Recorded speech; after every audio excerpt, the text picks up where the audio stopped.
excited that you could join us today. As we said on Tuesday, this week and next Tuesday, we are learning about podcasts. Now, why are podcasts really good right now? I'll tell you why. A lot of us have watched everything on Netflix and Amazon Prime and HBO. We've watched it on our smartphones and on our computers. We need our eyes to rest. We need to give ourselves a break. So I am going to suggest to you that you learn a little bit about enjoying podcasts where you can sit back, listen, feel inspired. It's just like being a child and having your parent read to you, and you can learn a lot of things too. So today we have a very, very special guest coming to us all the way from California, and we are so happy. I want to introduce you to Kari Alexander of Kari the Light. Hi, Kari. Hi, thanks for having me. Oh, well, thank you for joining us. Now, Kari, I know that your podcast started 4 months ago. Can you tell us a little bit about what the content is and why you started it so that people know and we can tell them where to go so that they can tune in? Absolutely. Well, as you can tell, Kari the Light is a play off my name, as in Kari. But really, why I introduced the podcast is because I wanted to give back to the world. We've gotten into a very dark place, lots of depression, anger, division, lots of things happening in our country that had us kind of hopeless for a period of time for some of us. And I knew that there were so many people out there in the world still doing amazing things, so many kind, giving people. And so my goal was to show the world, look at all these wonderful people who are doing great things. We still outnumber the bad, number one. Number two, I hope to inspire someone who's listening to find their gift, because everyone can give back in some way, shape, or form. And they may think it's really small, or I can't do some big, elaborate, project. But that's not always the case. I found some of the people I've interviewed just that they listened to someone, or they saw someone in need and they did the smallest little thing to reach out to help, and it changed the course of the person's life. And that is my hope, to share more of those stories. And coming from rural Kentucky, that's where I grew up, in a very small town called Battletown in rural Kentucky. I grew up in a community, common unity, truly was a community, of people who didn't have much, and I didn't realize that at the time, because we had what we needed, because we helped one another. And it wasn't something that was told to me verbally, like you need to go help such and such, or you need to pitch in here or there. It was just what they did. You didn't even have to ask. If someone was sick, you went and you mowed their yard, or you made them dinner, or whatever it is that they needed, you stepped in and you helped. And that happened throughout the course of my life, going into my DNA. So when the pandemic hit, just like a lot of people, I got quarantined. So I couldn't go do the natural disaster relief efforts that I normally did, or go down to the food pantries, or do the collections that I normally would do. So I thought, what can I do now? And so Kari the Light was birthed, because that's what I did in my former life. I was a journalist and in television news. And so I went back to someone close to that medium to tell people stories and to share inspiration. Well, I have to say, the stories and the narratives, especially now, really put us in touch with our sense of humanity. And while sometimes people think philanthropy is what they give, more often philanthropy is what you do. And those are so many of your stories that touch the heart, that lift our spirits, and that let our soul know how many wonderful acts of kindness we can find in the world. Now, Kari, I know, because we talked before, that you've done 19 of these podcasts. Is there anyone that's really that you'd want to share with us to let us know one story, and then our friends can go tune in and hear the other ones? Oh, every single one of them is so inspirational to me for one reason or another. I've had Dan Rather on, who is a walking history book. I always love talking to Dan, because he has been literally like boots on the ground for just about every historic event that you can imagine. So he's always a fascinating conversation for sure. I've had Annika Sorensen, the greatest female golfer to ever live, and talking to her about how her and her husband, they work together and they have for years. So for couples now that are stuck at home with their spouse more than they were before, how do you navigate through that? So I talked to her about those things. But then I had so many people with heartwarming stories who turned tragedy into something positive. I had a lady that the theater was her passion, and she was always a part of the theater. And she lost her son to an accidental overdose. And so she took her passion for the theater and started making like mini documentaries, docuseries, films about mental illness, mental health in teenagers and young adults, and not just the definition of it, but this is what it really looks like, and this is what you can do, and if you're a friend, this is what you should do, or maybe this is what you're experiencing. And her project is called the Glow Media Project, and so she's helping thousands of kids across the United States. Then I have a woman that I worked with in my very first TV station. Her name is Lee Marshall out of Alabama. She was adopted as a child, and as she ended her career in journalism, she opened up a home for foster girls that were kind of aged out, where they probably wouldn't be adopted. And then she started a tech organization for all foster kids. And in the process, over the last 5 to 6 years, she has impacted more than 150,000 foster kids in Alabama, Tennessee, and Mississippi. So we have people like that doing extraordinary things. And then I'm interviewing a guy next week that he simply was in his bicycle shop and he heard beautiful singing outside the window. So he went to go investigate, and he saw a homeless woman pushing a shopping cart. And he started recording her because her voice was just so extraordinary. And she was singing hymnals, and he was listening. And when she finished, she prayed and thanked God for getting her through that day. And he said, I was so taken aback because the simple things I had been complaining about. Here's this woman, everything she owned was in a shopping cart. And so I followed her and found out she was living close to a laundromat.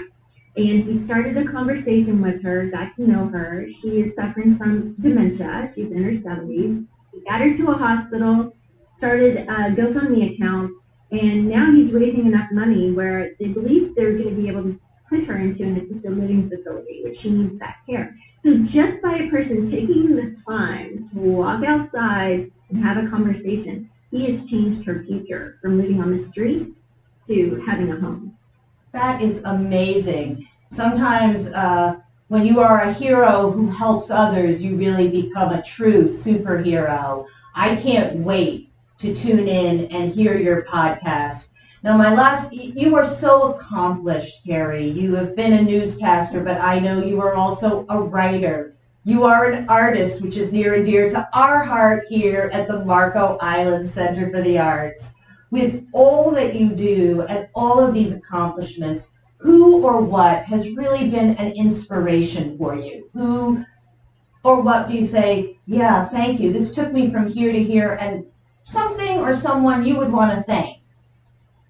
Well, it's interesting because I've been blessed. I've been able to travel around the entire globe. And as you mentioned in my broadcast career, I've been able to interview presidents and prime ministers and celebrities, and you name it. I've probably come across them at some point in time. But honestly, I go back to my little hometown and the cast of characters there who helped raise me, not only my family, but my neighbors.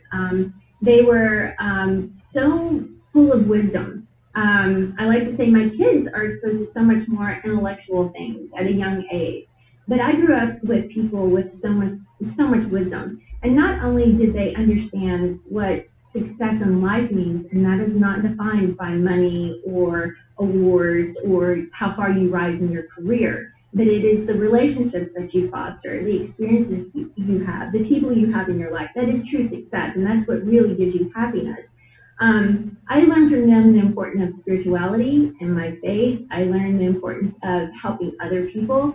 And I also learned that to never judge people by what they look like, how they were. I grew up, I didn't even know racism still existed.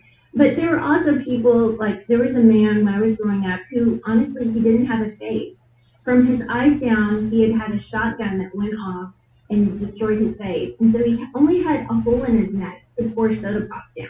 He was the scariest looking thing when I was growing up. Like Freddy Krueger was hot compared to this guy. And nobody looked sideways at him. They welcomed him into the community. They had him a part of everything. There were so many men who didn't have an arm or the way that they talked or what they did. And instead of ostracizing them for being different, they embraced, and it's what made them unique and who they were. And still to this day, when they tell stories about them, it's endearing how their works. The shopkeep, we just had a general store in my town. His name was Jake, and he kept a cow snake inside of his shirt. Her name was Rosemary. So you would be checking out, and the snake would just pop its head out, and I'm a kid, like buying something. What is this? But you know what? Everybody loved Jake, and Jake was the type of guy that he'd go by in his truck and he'd throw candy to kids, and that would be a little suspect nowadays. But he did. And he was the first to bring food to people when they were hungry or they lost their job. And so I now know how invaluable that was, living out in a world that I'm exposed to different things now. So we always looked for the common unity of each one of us, and it was their heart and the character of a person, and it wasn't what they had or what they looked like, or so those are the people that inspire me, and those are the people that I would love to thank. Most of them have passed on. I'm so blessed to have had them in my life. Kari, that is just lovely. You are such a beautiful woman, and yet I think I can say that you are even more beautiful on the inside, if that's possible, than on the outside. You are an inspiration, and thank you. Thank you for reaching out and wrapping your arms around these incredible narratives and finding a way to share them with the rest of the world. It is remarkable, and I feel very lucky that I found your podcast. I'm a subscriber.